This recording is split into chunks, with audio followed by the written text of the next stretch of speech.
안녕하십니까. 반갑습니다. 우리 선생님들. 민법 총칙 선택하신 분들 맞습니까? 왜 선택하셨어요? 이게 점수 잘 준다 그래서요? 점수 잘 주기 때문에 선택하신 거 맞습니다.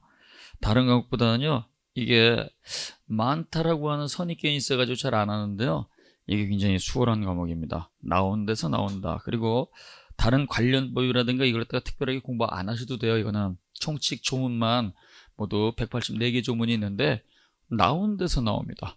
동영상이 됐든 뭐가 됐든 기본 이론 수업 들으셨죠? 들으셨어요? 다 들으셨겠죠? 예, 들으셨죠?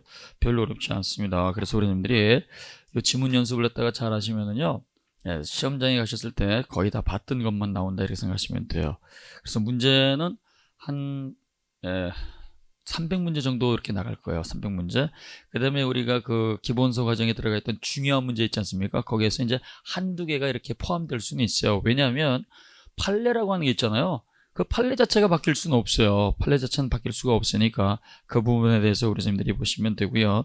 그 다음에 요 지문을 갖다가 우리가 이제 문제를 딱 푸실 때 미리 이렇게 오셔가지고 문제를 갖다가 먼저 풀어보시고 답은 따로 해설지하고 정답지를 갖다 드리기 때문에 내가 어디를 틀리는지 정확하게 잡아낼 수 있는 점을 갖다 꼭 고려하셔야 돼요. 그래서 오늘은 첫 시간이기 때문에 별로 어려운 부분이 아닙니다.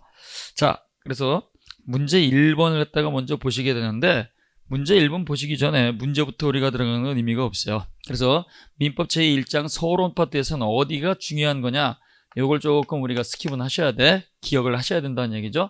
자, 민법 서론 파트에서 제일 중요한 건요, 민법의 뜻, 민법의 의의를 아셔야 되고, 그 다음에 민법의 성격을 아셔야 돼요. 민법의 성격. 그 다음에 중요한 건 민법의 법원이죠. 이 민법의 법원이 제일 중요한 거예요. 시험 문제 나오게 되면 민법의 법원에서 반드시 나오게 됩니다. 그 다음에요, 이런 민법에 있어서 민법의 해석 방법이라고 하는 게 있습니다. 민법의 해석 방법. 그 다음에 민법에 있어서 그 민법은 어떤 효력을 갖느냐, 민법의 효력, 이런 것들을 다 우리가 기억하시면 돼요. 그래서 주로 출제가 된 건 제1순위가 법원이고, 그 다음에 해석의 방법에서 하나 나올 수가 있고, 그 다음에 효력에 관해서 시험 문제가 나올 수가 있습니다. 간단한 거니까 쉽게 보시면 돼요. 자, 민법의 뜻입니다. 민법은 뭐죠? 민법은 일반인들의 생활관계를 규율하는 법이다. 일반인들은 모든 사람이다. 제한이 없다. 생활관계는 재산관계하고 가족관계 둘로 나누게 된다. 그래서 일반인들의 재산관계하고 가족관계를 딱 규율하는 법이 민법이고, 이러한 민법은요, 일반인을 대상으로 하기 때문에 제한이 없죠. 그래서 일반법이라고 하고, 일반법. 그 다음에 이러한 민법이라고 하는 것은 사적 자체가 용되니까 사법으로서의 성격을 갖고 있죠. 그래서 민법은 가장 대표적인 일반사법이 되는 거예요. 제한이 없죠. 그 다음에 이 민법이라고 하는 것은 권리와 의무를 갖다가 확인시켜주는 실체법으로서의 성질을 갖는다는 걸 기억을 하셔야 돼요. 그래서 실체법으로서의 성격을 갖는다. 자, 그 다음에 법원입니다. 민법 제1조. 우리가요, 조문을 갖다가 억지로 외울 필요는 없어요. 그러나 민법 제1조는 자주 들어놓으셔야 돼요. 자, 그래서 이 민법 제1조 법원을 갖다가 기억하시는데, 나중에 우리가 동영상을 떠보지 않고 귀로 듣는 경우가 있잖아요. 그냥 자주 들으시면 돼. 민사에 관하여 법률의 규정이 없으면 관습법에 의하고, 관습법이 없으면 조리에 의한다. 그래서 법률, 관습법, 조리, 요것만 법이라는 거죠. 그래서 민법 제1조는 법률, 관습법, 조리만 법으로 규정을 해놓고 이것 말고는 법이 아니라는 걸 기억을 하셔야 돼요. 따라서 법률, 관습법, 조리의 순서를 갖다가 정해놨고, 이 순서 바꾸면 안 된다고 그랬죠. 이건 강행 규정이에요. 그래서 재산관계가 됐든 가족관계가 됐든 당사자 갑과 을사에서 분쟁이 있게 되면 이때는요, 무조건 글자로 된 성문법을 갖다가 먼저 쓰게 되고, 글자로 된 성문법이 없을 때는 글자 아닌 관습법을 쓰게 되는 거예요. 관습법. 관습법조차도 없다 그러면 상식을 적용해야 되겠죠. 그 상식을 갖다 우리는 조리라고 하는 거예요. 그래서 민법 제1조 조문 그 자체를 시험 문제 낼 수 있어요. 민사에 관하여 일반인들의 재산관계, 가족관계에서 분쟁이 있었을 때 법원의 판사는 글자로 된 성문법 법률을 갖다가 먼저 쓰게 되고, 글자로 된 법률이 없을 때에는 관습법으로 해결하고, 관습법이 없으면 조리로서 해결하게 된다. 법률, 관습법, 조리. 절대로 순서 바꾸면 안 된다 그랬어요. 그러면 민법 제1조에서 말하는 법률은 어떤 의미의 법률이냐? 형식적 의미의 법률이라고 그랬어요? 실질적 의미라고 그랬어요? 실질적 의미의 법률입니다. 그래서 형식적 의미의 법률 그러면 좁은 의미의 법률 이렇게 하는 거고요. 좁은 의미의 법률은요. 국회의원이 국회에서 땅땅땅 두들겨서 통과시킨 국회 재정법만을 말하는 거예요. 국회의원이 만든 형식적 의미의 법률뿐만이 아니라 국회에서 만들지 않은 각종 명령, 규칙, 조약, 조례 전부 다 포함하죠. 그래서 민법 제1조에서 말하는 법률은 실질적 의미의 법률이라는 걸 기억을 하셔야 돼. 자, 그래서 민사에 관해서 법률의 규정이 없으면 이때는 관습법을 쓰게 되고 관습법조차도 없으면 조리를 쓴다고 돼 있죠. 그래서 법률관습법 조리고 1조의 법률은 실질적 의미의 법률을 말한다. 실질적 의미의 법률. 그 다음에 여기 법률이라고 하는 것은요, 요거는 명령, 규칙, 조약, 조례까지 전부 다 포함하는 것. 그 다음에 관습법을 갖다가 이렇게 쓰게 되는데요. 관습법은 어디까지나 글자로 된 성문법이 없을 때 그 부족한 부분을 채우는 거죠. 그래서 민법 제1조는 관습법은 언제나 보충적 효력이라는 걸 꼭 기억을 하셔야 돼요.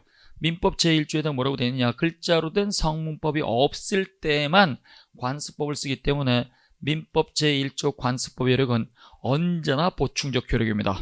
그러나 이거 말고 185조, 우리 조문 바깥에 있는 거 185조는 물권법정주의라고 하는데요. 물권법정주의는 대등적 효력을 예외적으로 인정할 수 있어요. 그러나 우리는 1조만 공부하시면 되죠.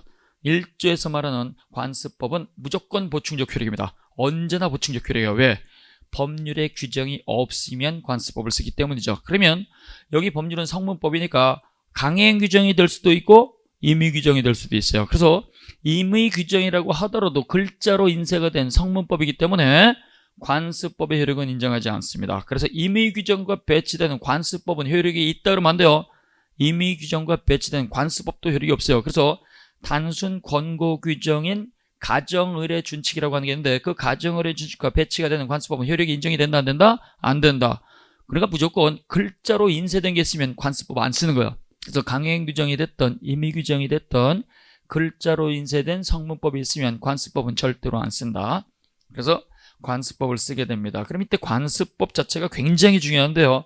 이 관습법은 어떤 걸 갖다 정리해야 되냐? 관습법은 관습법의 뜻, 관습법이 과연 무엇이냐? 관습법의 그 다음에 관습법이 만들어지기 위한 성립 요건. 자, 그래서 관습법이 만들어지기 위해서는 어떠한 요건을 갖춰야 되냐? 관습법의 성립 요건을 갖다가 우리가 기억을 하시고, 이러한 관습법은요, 판결을 통해서 확인이 되어야지만 이때 관습법상 제도로 인정을 해줍니다. 판결을 통해서 확인될 것. 그러면 관습법은 판결을 통해서 확인이 되었다고 한다면 언제 만들어졌느냐? 만들어진 생성 시기. 그다음에 관습법을 갖다가 누가 주장하고 누가 증명할 것이냐? 주장, 증명 또는 입증 책임이죠. 그러면 판결을 통해서 확인이 되었을 때 그 판결, 판례를 통해서 확인된 관습법상의 제도는 모두 5가지가 있다. 5가지. 그 다음에요, 이 관습법에 관해서는 사실인 관습과는 어디에서 차이가 있느냐? 사실인 관습과의 차이점, 이걸 갖다가 우리가 정리하시면 충분합니다. 자, 볼게요. 관습법이라고 하는 게 있어요. 이 관습법은 누가 만든 거예요? 우리가 만든 거예요. 우리가.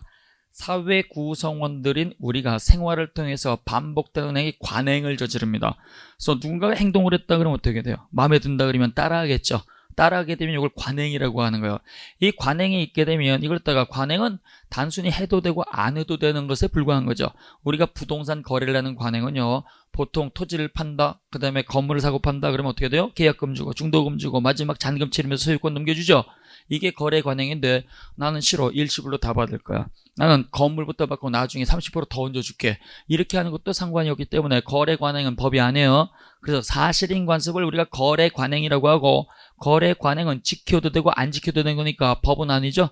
그러나 관습법은 법이라는 걸 꼭 기억을 하셔야 돼요. 자, 그래서 여기 성립 요건이라고 하는 것은요, 반드시 관행이라고 볼 만한 걸 저지르고 이걸 법이니까 전부 다 지켜주자라고 하는 법적 확신을 갖다가 부여한 것, 이게 관습법이 됩니다. 그래서 관습법의 뜻, 사회 구성원들이 일정한 지역, 일정한 시기에 걸쳐서 지속적으로 반복하는 관행을 저질러 놓고 그 관행을 딱 법으로 인정해가지고 우리들이 만든 법을 갖다가 우리는 관습법이라고 하는 거예요. 관습법은 판사가 판결을 통해서 만든 것도 아니고 국회의원이 국회에서 만든 것도 아니고 우리가 생활을 통해서 만든 거예요. 그래서 이러한 관습법이 만들어지기 위해서는 반드시 관행이라고 볼 만한 게 있어야 되고 법적 확신이라고 하는 거, 이 두 가지를 가지고 있어야 돼요.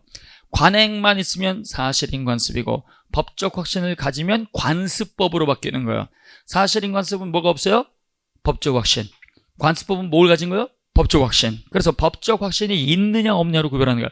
법적 확신을 갖고 있으면 관습법이고 법적 확신을 갖지 못하면 사실인 관습, 거래 관행이 되는 겁니다. 거래 관행. 따라서 관행이라고 하는 것은 한 번으로 끝나는 게 아니고 지속적으로 반복되는 것이고, 따라서 지속적으로 반복되는 걸 갖다가 우리는 더 이상 해도 되고 안 해도 되는 게 아니고 무조건 하는 걸로 인정을 해주자. 그러면 법이 만들어진 거예요. 그러면 이렇게 만들었다고 하더라도 우리가 만들었으니까 이건 세상에 알려지기 전입니다. 우리도 관심이 없어요. 제주도라든가 영남이라든가 호남이라든가 강원도라든가 어디에 어떤 관습법인지 우리도 관심이 없고, 그러니까 이건 판사도 관심이 없으니까 사건을 통해서 판결이 있을 때 드러나는 거죠. 그래서 판결이 있을 때 갑이라고 하는 사람하고 을이라고 하는 사람이 이렇게 법률 관계가 있는데요, 분쟁이 있어가지고 소송을 제기를 했어요. 소송을 딱 제기를 했더니 법원의 판사가 열심히 찾아보니까 글자로 된 성문법이 없어요. 글자로 된 성문법이 없으면 당사자 분쟁 해결할 수 있다 없다? 있다. 관습법으로 한다. 관습법. 그래서 글자로 된 성문법이 없으니까 관습법을 찾아보기 시작한 거예요. 찾아보니까 A라고 하는 관습법이 여기 하나 있더라. 그러면 글자로 된 성문법이 없어서 고통스러웠는데 당신들이 이미 생활을 통해서 만든 관습법이 있으니까 그걸 가져다가 쓰겠습니다 라고 하는 거죠. 그걸 가져다 쓰는 거니까 판결을 통해서 관습법의 존재가 확인된다고 하더라도 관습법이 만들어진 시기는 판결이 있었을 때 만들어진 거예요? 아니면 관행이 시작이 됐을 때 만들어진 거예요? 법적 확신을 얻은 때라는 걸 꼭 기억하셔야 돼. 관행이 시작됐을 때도 아니고 관행이 반복됐을 때도 아니고 판결이 있었을 때도 아니고 법으로 인정합시다 라고 하는 법적 확신을 가졌을 때 관습법은 만들어진 거예요. 이거 잘 나오는 거예요. 나중에 문제 들어가 있습니다. 그러면 이 관습법은 관습법이 있느냐 없느냐, 존재 부존재, 그 관습법이 관습법으로서 법원성이 인정이 되느냐 부정이 되느냐, 관습법이 존재 부존재 법원성 인정 여부는 당사자가 하는 게 아니에요. 당사자가 주장 증명하기를 기다리는 게 아니고 법원의 직권 고려 사항입니다. 왜 그래요? 법이니까. 법률 전문가는 일반인입니까? 판사입니까? 판사야, 판사. 그래서 관습법이 있느냐 없느냐, 존재 부존재, 관습법이 법이냐 아니냐, 이러한 법원성 인정 여부는요, 당사자의 주장 증명을 기다릴 필요가 없이 법원이 직권으로 고려하는 게 원칙이고, 그러나 이때 관습법의 존재에 대해서 법원의 판사도 관심이 없다고 한다면 그때는 2차적으로 공손하게 당사자가 들고 와서 판사님 이게 관습법이냐 아닌지 판단 좀 해줘요, 이렇게 당사자가 예외적으로 들고 오는 것은 가능하다. 그 다음 판례를 통해서 확인된 관습법상의 제도, 이것도 엄청 많이 나오죠. 우리 판례를 통해서 확인된 관습법상의 제도는요 5가지가 있다고 그랬어요. 양관사 명분이라고 그랬어요. 양관사라고 한 절주지 스님이 뭔가 명분을 갖고 있는 겁니다. 자, 그래서 동산 양도담보, 관습법상의 법정지상권, 사실혼제도, 명인 방법, 분묘기지권, 요것만 관습법상의 제도예요. 그러니까 이것 말고는 관습법상의 제도가 아니니까 이런 문제가 나면 거저주는 거죠. 양관사 명분이냐 아니냐를 고르는 문제가 되는 거예요. 동산 양도담보, 관습법상의 법정지상권, 그 다음에요 사실혼제도, 명인방법, 분묘기지권. 그래서 양관사 명분 5가지만 관습법상의 제도가 된다는 거 기억하시고, 이것 말고는 관습법상의 제도가 아닙니다. 그러니까 건물을 샀다. 매수인이 샀는데 매수인이 돈 다 주고 그 건물 점유를 넘겨받아도 이때는 소유권 취득한다 못한다? 못한다. 반드시 뭘 갖고 해야 돼요? 등기. 그래서 우리가 매수인이 매도인에게 부동산을 갖다가 샀을 때 돈 다 주고 그 부동산을 넘겨받으면 소유권 취득한다. 큰일 날 소리입니다. 반드시 등기를 갖고 와야 돼요. 그래서 그 건물이 신축이 돼가지고 등기가 없는 미등기 부동산이라고 하더라도 반드시 뭘 갖고 와야 된다? 등기 갖고 와야 된다. 등기. 꼭 기억을 하시고, 그 다음 사실인 관습과의 차이점, 이거 도표에 들어가 있잖아요. 자, 관습법이라고 하는 것하고 사실인 관습하고 차이점은 뭐가 있느냐? 관습법은 법이니까 민법 제1조 법원에다가 규정을 해놨어요. 그 다음에 사실인 관습은 법이 아니에요. 이건 법이 아니기 때문에 이건 제106조 해석 기준에다가 따로 규정한 거예요. 제106조. 자, 그래서 관습법은 법이니까 민법 제1조 법원에다가 규정을 해놓고 사실인 관습은 법이 아니에요. 법이 아니니까 민법 제1조에 들어갈 수가 없어요. 그러니까 이거는 당사자 의사표시가 불명확했을 때 두 사람이 계약서를 썼어요. 계약서를 썼는데 계약의 내용이 뭔지 잘 모르겠어. 그러면 당사자 법률행위 의사표시가 불명확하게 되면 선량한 풍속 기타 사회질서와 관계없는 규정, 즉 임의 규정, 임의 규정과 다른 사실인 관습이 있으면 사실인 관습을 우선해서 해석 기준으로 해줍니다. 그래서 사실인 관습 뭐가 되는 거예요? 해석 기준. 의사표시가 불명확했을 때 의사표시를 보충하는 해석 기준에 불과한 거예요. 해석 기준. 두 사람이 계약서를 썼다. 계약서가 불명확하다. 그러면 어떤 거래를 했을까? 그 거래, 사실인 관습을 통해서 권리자 의무자를 확정짓는 거예요. 확정짓는 거. 그러면 관습법이 만들어지기 위한 성립요건 또 나왔죠. 관습법이 만들어지기 위한 성립요건은 관행이라고 볼만한 게 반드시 있어야 되고 그 다음에 법적 확신을 가지고 있어야 돼요. 법적 확신. 그 다음에 사실인 관습은 관행으로만 존재하는 것이고 뭐가 없다? 법적 확신. 법적 확신을 갖고 있으면 관습법이고 법적 확신이 없으면 사실인 관습. 따라서 누가 주장 증명하느냐?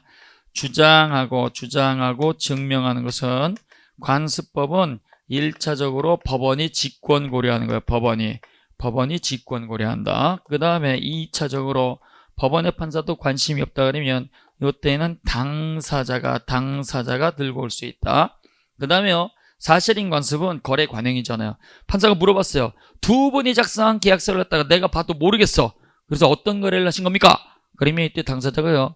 판사님 당신은 모르지만 우리는 이렇게 거래합니다. 그래서 1차적으로 당사자가 증명하는 게 원칙이에요. 물어봤으니까. 근데요. 둘 다 몰라. 판사님 우리도 이런 거래는 처음이라서 그럼 어떻게 돼요? 그때는 두 사람이 모른다는 얘기예요. 그때는 조금 기다려보세요. 그럼 우리가 찾아볼게. 법원이 찾아낼 수가 있겠죠. 그래서 여기 중요한 게 하나 나온다 그랬죠. 사실인 관습의 존재를 당사자가 몰랐다고 하더라도 의사표시 해석의 기준이 될 수 있다는 걸 기억을 하셔야 돼요. 그래서 당사자가 모르면 법원이 사실인 관습의 존재를 찾아낼 수가 있어요. 그러나 이런 사실인 관습은 예외적으로 법원이 직권으로 고려할 수도 있어요. 두 사람한테 물어보면 당사자가 증명을 하겠지만 물어보지 않고 급하니까 내가 직접 찾아봐야 되겠다. 이렇게 하는 것도 상관은 없습니다.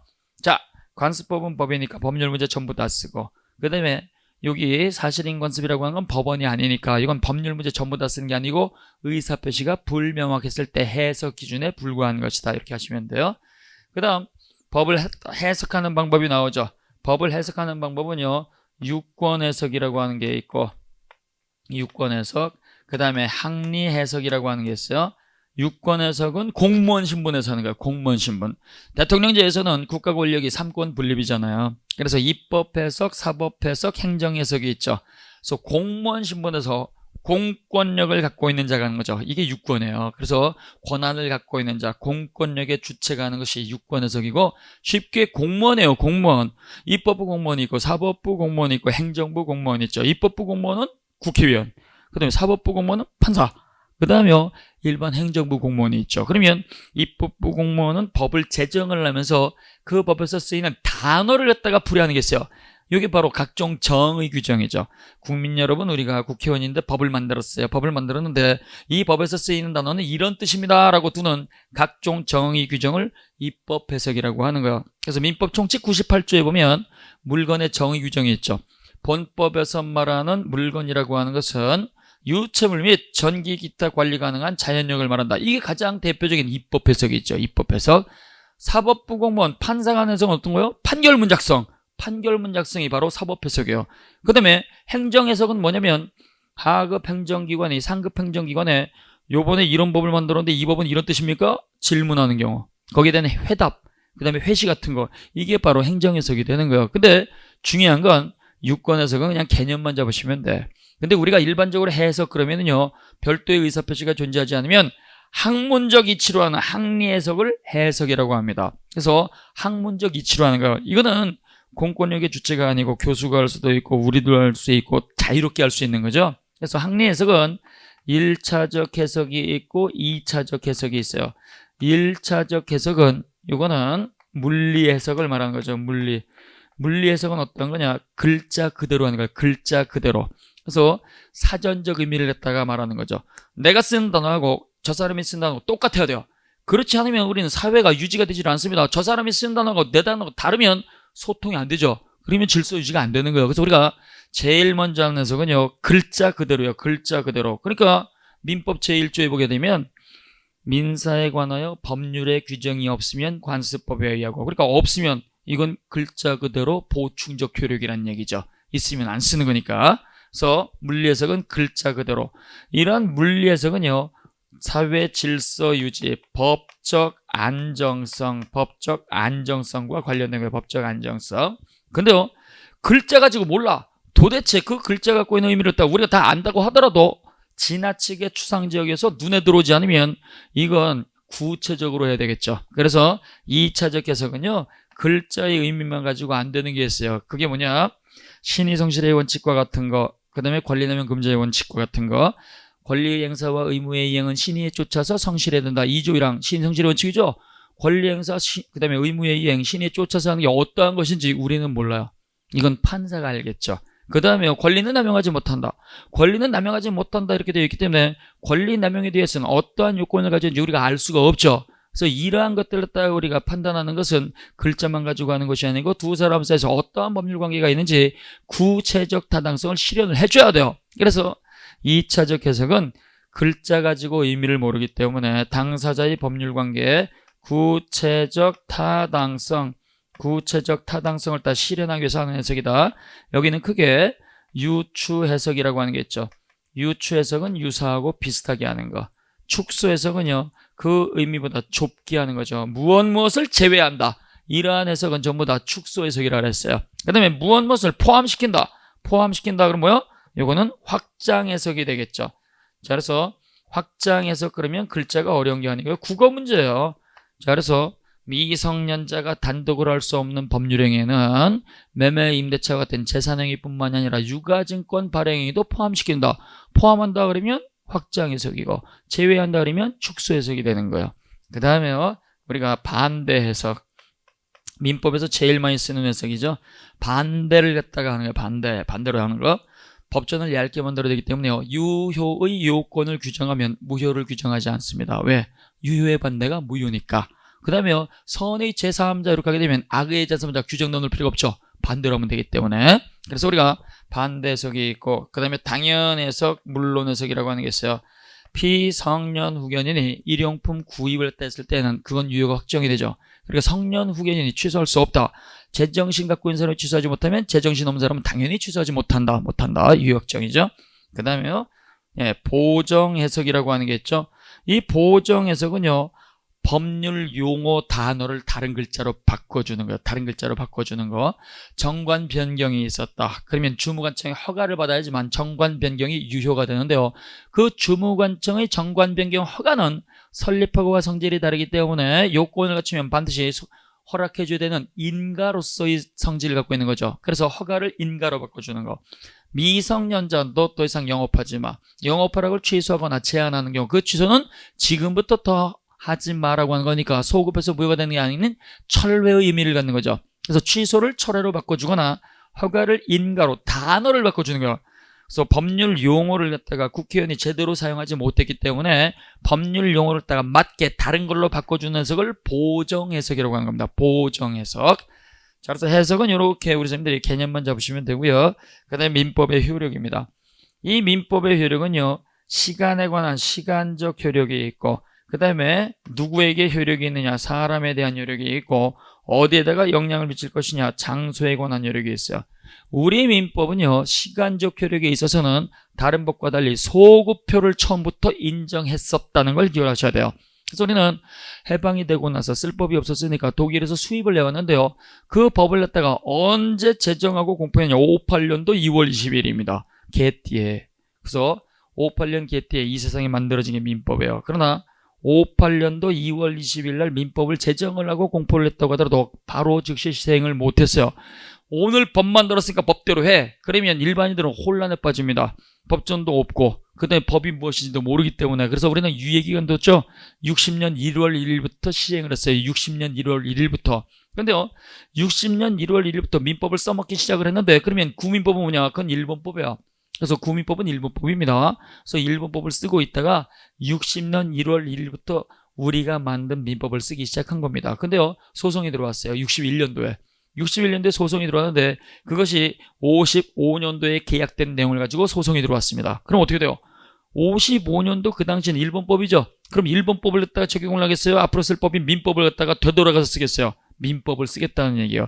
그 법을 그대로 갖다 쓰게 되면 우리가 식민지였다, 이걸 다 드러내는 것이기 때문에 자존심 상한다는 얘기예요. 그래서 어차피 쓸 법인 민법으로 되돌아가서 해결해도 상관이 없다. 그래서 민법은 소급표를 인정했다는 걸 기억하시고, 우리가 법률 불소급의 원칙은요 공법 관계에 적용되는 거예요. 행정법이라든가 형법이라든가 이런 것들은 당연히 불소급의 원칙이 적용이 되는 거예요. 불소급. 그러나 민법은 사법이니까 분쟁이 있었을 때는 민법으로 되돌아가서 적용하는 것도 상관이 없다. 그러나 그건 어디까지나 당사자가 문제 삼았을 때만 민법이 되돌아가는 것이지, 당사자가 문제 삼지 않으면 그냥 놔두는 거예요. 그래서 기득권은 침해하지 못한다. 그 다음 사람이죠. 이 사람에 관한 요령은요, 이거는 속인주의하고 속지주의의 뜻을 갖다가 구별하시면 돼요. 속인주의하고 속지주의입니다. 속인주의라고 하는 건요, 대한민국 국민이 어디를 가든지 민법이 따라간다는 원칙입니다. 대한민국 국민이 대한민국 국적을 따라 버리지 않은 이상 대한민국 국민이 외국에 나가 있어도 당연히 민법이 따라가서 적용된다는 원칙을 말하는 것이고, 그 다음에 속지주의가 있어요. 이 속지주의는 뭐예요? 이건 대한민국 영토 아니죠. 대한민국 국내에 보게 되면 대한민국 국내에 외국인도 있죠. 그러니까 외국인도 당연히 민법에 적용을 받는 걸 원칙으로 한다는 얘기예요. 중국인이 들어와서 우리 대한민국 국민하고 임대차를 했다 그러면 대한민국 임대차가 적용이 되겠죠. 그러나 그 중국인도 중국 국적을 버리지 않으면, 중국 본토에서 상속이 일어났다 그러면 중국법에서 상속이 적용이 될 수가 있어요. 그래서 대한민국에 들어와 있는 외국인은 언제나 민법에 적용을 받는 게 아니고, 민법의 적용을 원칙으로 하지만 충돌이 됐을 때에는 그 외국법을 적용할 것이냐 민법을 적용할 것이냐 충돌을 해결하는 걸, 이걸 우리는 국제사법 그래요. 국제사법. 그래서 대한민국 국민이 어디를 가든지 민법이 따라가는 건 속인주의. 외국에 나가 있는 유학생도 당연히 민법에 적용을 받는 거예요. 그 다음 대한민국 안에 있는 외국인에게도 민법이 적용된다. 이건 뭐예요? 속지주의. 그 다음에 장소죠. 우리 헌법 제3조는 대한민국의 영토는 한반도와 그 부속도서 이렇게 규정을 해놨어요. 그러니까 현실적으로 남한과 북한이 이렇게 나누어져 있지만 통일이 되면 당연히 북쪽 지역도 한반도에 포함이 되는 거니까 민법이 적용된다고 미리 선언을 내놓은 겁니다. 그 다음에 기국주의라고 하는 형태가 있는데요, 기국주의는 말 그대로 태극기로서 국적을 표시한 거죠. 움직이는 영토가 있어요. 선박항공기. 이러한 선박항공기는 우리나라 영해 영공에 있을 땐 별 문제가 없지만 외국 영해 영공으로 나가면 어떻게 돼요? 그때는 외국법을 적용할 것이냐, 이 문제가 있겠죠. 그러나 선박이라든가 항공기는 태극기로 국적이 표시가 되어 있으니까 그 안에서 저질러진 것은 외국 영해 영공으로 들어갔다고 하더라도 민법이 적용된다는 뜻이에요. 자, 이것이 우리 민법 서론 파트에서 나오는 겁니다. 그래서 여기 아주 많게 나오면 뭐 한 두세 문제가 나올 수 있고, 아주 적게 나오면 법원이 나올 수가 있는 거예요. 법원. 이걸 가지고 우리가 연습을 하겠습니다. 좀 머릿속에 기억이 나셔요?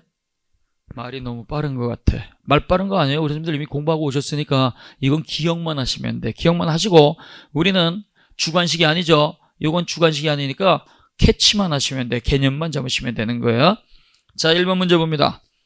민법의 의에 관한 다음 설명 중 옳지 않은 것은 1번 민법은 사인상호 간의 재산관계와 가족관계를 규율하는 사법이다. 민법의 의죠. 민법의 의요. 여기 사인 그럼 한자어인데 이걸 일반인 그러면 돼요. 모든 사람의 재산관계하고 가족관계를 규율하는 사적 자치가 허용되는 대표적인 일반사법입니다. 재산관계도 내가 원해서 하는 거예요.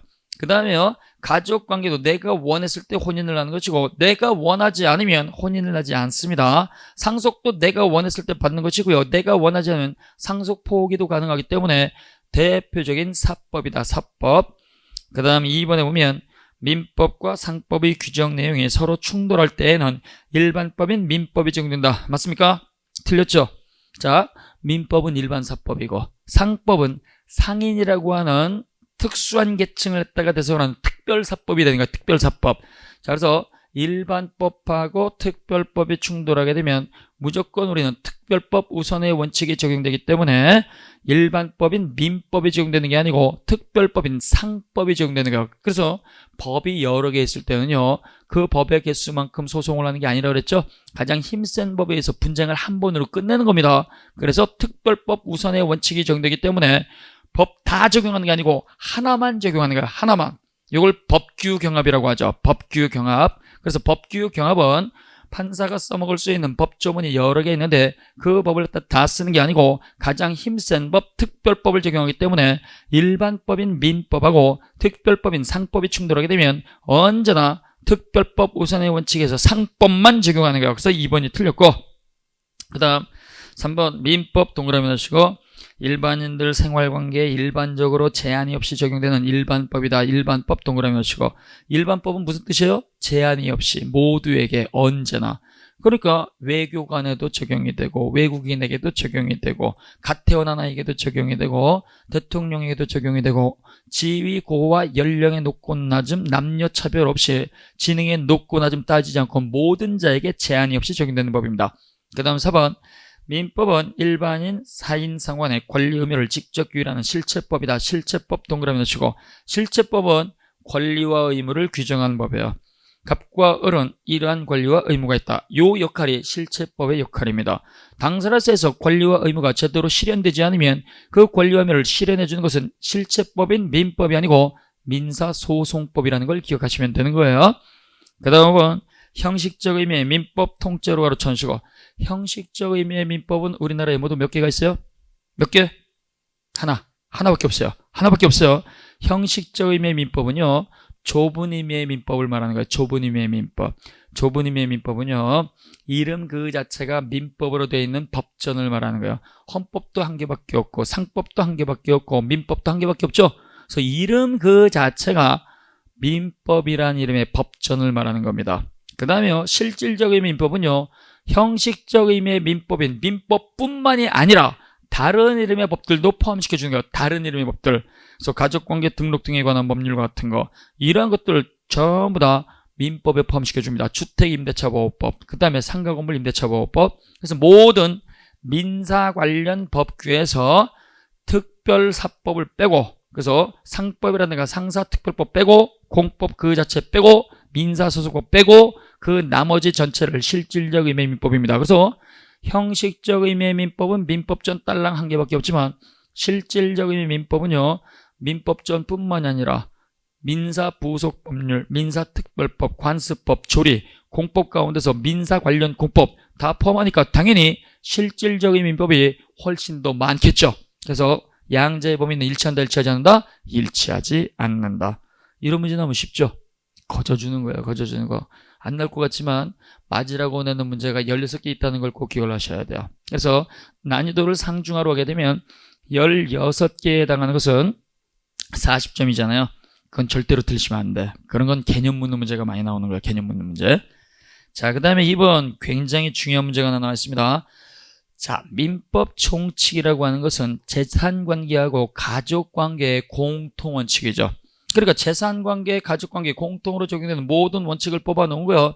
그래서 소송이 있을 때 어떤 법을 쓸 것이냐, 그 다음에 신성실의 원칙, 권리행위 금지 원칙, 그러면 누구에게 적용하느냐, 자연인하고 법인, 무엇을 대상으로 하냐, 권리의 객체, 어떻게 했느냐, 법률행위, 그 다음에 기간 정해놓고 날짜, 그동안에 권리 행사하지 않으면 권리를 없애버리는 소멸시효까지, 이게 민법 총칙의 구조예요. 그러면 이 민법 총칙은 말 그대로 재산관계, 가족관계 모두 적용되는 모든 원칙이죠. 모든 원칙, 총칙이니까. 그러면 말 그대로 모든 원칙이니까 재산관계에도 다 써먹고 가족관계도 다 써먹어야 되는데, 현실은 민법 총칙은 재산관계는 다 써요. 그래서 가족관계는 일부만 써요. 왜 그러느냐, 재산관계는 돈으로 해결하는 문제고 가족관계는 돈과 무관한 겁니다. 그러니까 돈으로 해결하는, 돈에 의한 이러한 법 규정은 가족관계에 써먹을 수가 없어요. 그래서 거기 보시게 되면 재산관계, 가족관계 모두 적용되는 원칙이 대부분인데요, 예외적으로 가족관계에는 적용하지 않고 재산관계에만 적용하는 게 있어요. 예외적으로 재산관계만 쓰는 거. 뭐가 있느냐? 재산관계에 있는 것은요, 행위능력과 관련해서 제한능력자 규정. 제한능력자는 단독으로 못하는 사람이죠. 단독으로 못하는 미성년자라든가 피성년 후견인이라든가 피성년 후견인, 그 다음에 피한정 후견인이라든가 이러한 사람들이 단독으로 못한다. 단독으로 못하는 건 재산행위를 단독으로 못한다는 얘기예요. 그러니까 가족법상의 신분행위는 단독으로 할 수 있죠. 단독으로 할 수 있는 게 있다. 그 다음 우리가요, 의사표시 관련 규정이 있어요. 의사표시 관련 규정으로서 비통착사, 비진입표시, 통정의표시, 착오사기 강박, 비통착사, 유무취치, 표의표표, 요 규정은 재산행위하고 준법률행위로서 의사의 통제하고 관념의 통제는 적용하지만 가족법상의 신분행위, 공법행위, 주식인수 청약, 화해계약에는 비통착사를 적용하지 않았죠. 그래서 가족법상의 신분행위 비통착사 적용하지 않고 재산행위는 대리가 가능한 게 원칙이지만 가족법상에는 대리가 원칙적으로 불가능했죠. 이런 거 다 기억을 하시면 돼요. 그 다음에요, 마지막으로 소멸시효가 있어요. 소멸시효. 시간의 효력이 완성이 되면, 즉 시간이 경과하면 사라지는 것은 어디까지나 재산적 권리가 사라지는 것이지, 시간이 경과했다고 해가지고 부모님의 자격, 자녀의 자격 이런 것들은 사라지지 않습니다. 그래서 이걸 갖다가 행위능력과 관련해가지고 행님의 소 그랬죠. 행님, 형님, 경상도 사투리로 행님 그러잖아요. 형님의 소예요. 형님의 소. 그래서 행위능력과 관련해가지고 제한능력자 제도, 의사표시 관련 규정, 대부분 소멸시효. 이거는 재산법에만 쓰는 거예요. 재산법. 그러니까 거기 재산법과 가족법에 모두 적용되는 공통 규정이 아닌 것은 바로 소멸시효죠. 소멸시효는 재산법에만 쓰기 때문에.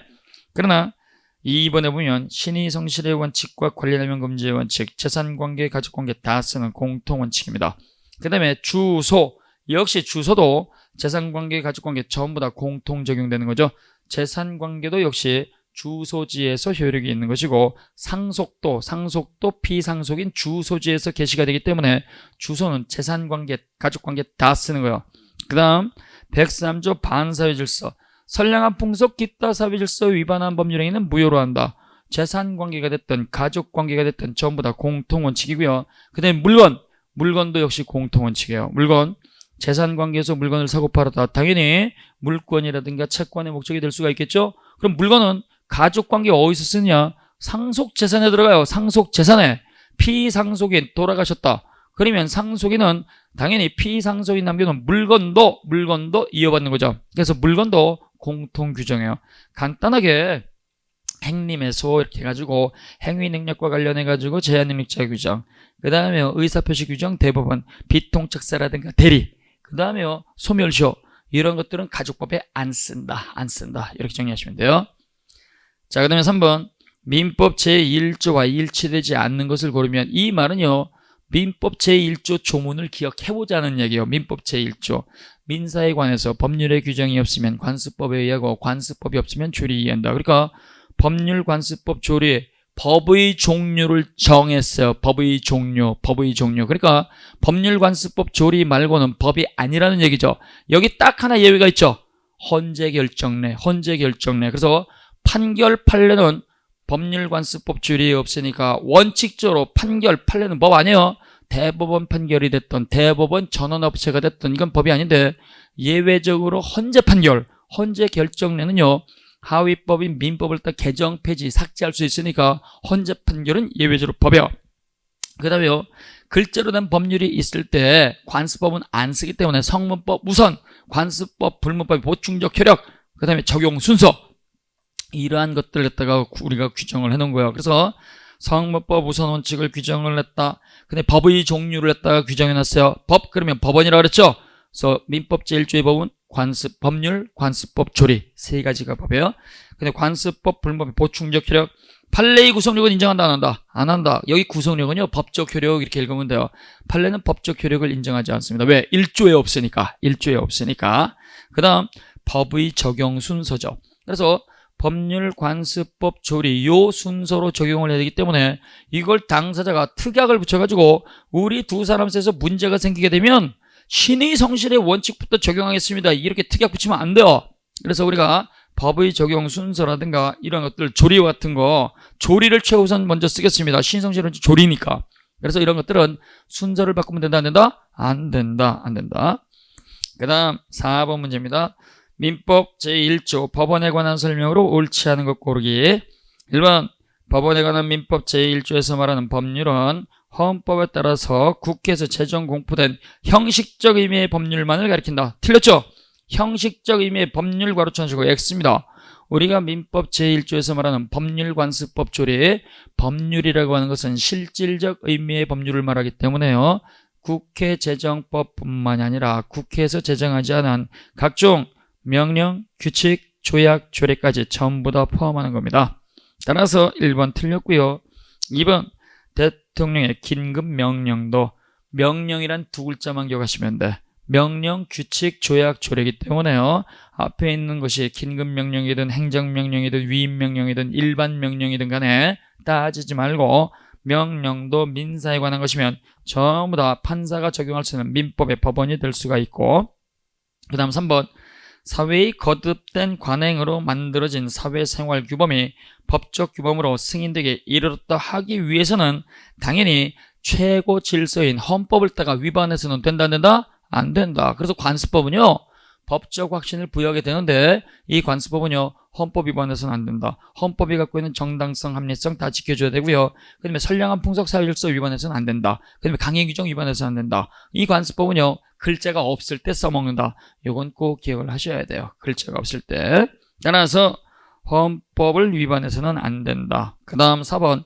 이 4번 엄청나게 중요한 판례입니다. 맞으라고 막 내는 지문이기 때문에 틀리시면 안 돼요. 관습법은 법입니다. 그러니까 법률 전문가인 법원이 직권으로 고려하는 게 원칙이지 당사자의 주장 증명을 기다릴 필요가 없어요. 시험 문제 어떻게 내느냐. 관습법의 존재 부존재에 관해서는 법원의 판사가 모르는 게 대부분이기 때문에 당사자의 주장 증명이 있을 때 안에서 존재 부존재 법원성을 판단할 수 있다. 그러면 틀린다는 얘기예요. 법원이 직권 고려하는 게 원칙이에요. 직권 고려하는 거. 판사님, 우리가 알기로는 성문법 없습니다. 그러니까 이게 관습법이니까 이걸로 해줘요. 이렇게 당사자가 들고 오면 판사는 너희들이 볼 때는 그게 법으로 보이지만 내가 볼 때는 법이 아닙니다. 그러니까 가만히 있어요. 이렇게 법원이 직권으로 판단하는 거예요. 법원이. 자, 그래서 관습법의 존재라든가 부존재, 법원성 인정 여부는 누가 직권으로 고려한다? 법원. 그러나 법원의 판사도 관습법에 대해서 관심이 없다고 한다면 이때는요, 예외적으로 2차적으로 당사자가 공손하게 판사님 이게 관습법인지 아닌지 판단 좀 해줘요. 이렇게 들고 오는 것은 상관이 없죠. 그래서 1차적으로는 당사자 아니고, 죄송합니다. 1차적으로는 법원이고 판사가 몰랐을 때는 2차적으로 당사자가 되는 거예요. 당사자. 그 다음 5번. 이것도 잘 나와요. 관습법이 사회 질서의 변화로 인하여, 사회 질서가 변화했다는 얘기는 가치관이 바뀐 거예요. 가치관이. 그래서 가치관이 바뀌어가지고 그 당시에는 인정이 됐지만 지금 현 상황에서는 헌법을 위반한다고 한다면 그러한 것들은 더 이상 법적 확신을 인정할 수가 없습니다. 법적 확신을 인정하지 못한다면 법적 확신이 사라진 거죠. 사라지게 되면 종전의 관습법은 여전히 관습법으로 효력이 있는 겁니까? 아니면 관습법 효력이 부정이 되는 겁니까? 부정이 되는 거예요. 그게 종중구성원 자격이죠. 그래서 거기다가 종중구성원 자격 하나만 써놓으면 돼요. 종중구성원 자격. 이 종중이라고 하는 것은요, 성과 본을 일치하는 후손들, 성년 후손들 전체의 집단을 말하는데, 이 종중구성원 자격에 관해서는요, 나쁜 종전의 관습법은요, 남녀 차별이 있었기 때문에 종중구성원은 성년 후손으로 남성만을 인정해줬어요. 근데 이런 것들은 조선시대라든가 남녀차별이 있었던 그 당시에는 가능했지만 지금 헌법은 양성평등의 원칙이고 남녀차별 금지가 최고 지대님이기 때문에 이건 더 이상 그 효력을 인정할 여지가 없게 됐죠. 그래서 종중구성원 자격은요, 나쁜 관습법을 법적 확신이 없어졌으니까 없애버리고 성년 후손이기만 하면 조리를 적용을 해서, 상식을 적용해서 후손 그러면 성년 남성뿐만 아니라 여성도 당연히 포함된다. 이게 현재의 변경된 판례죠.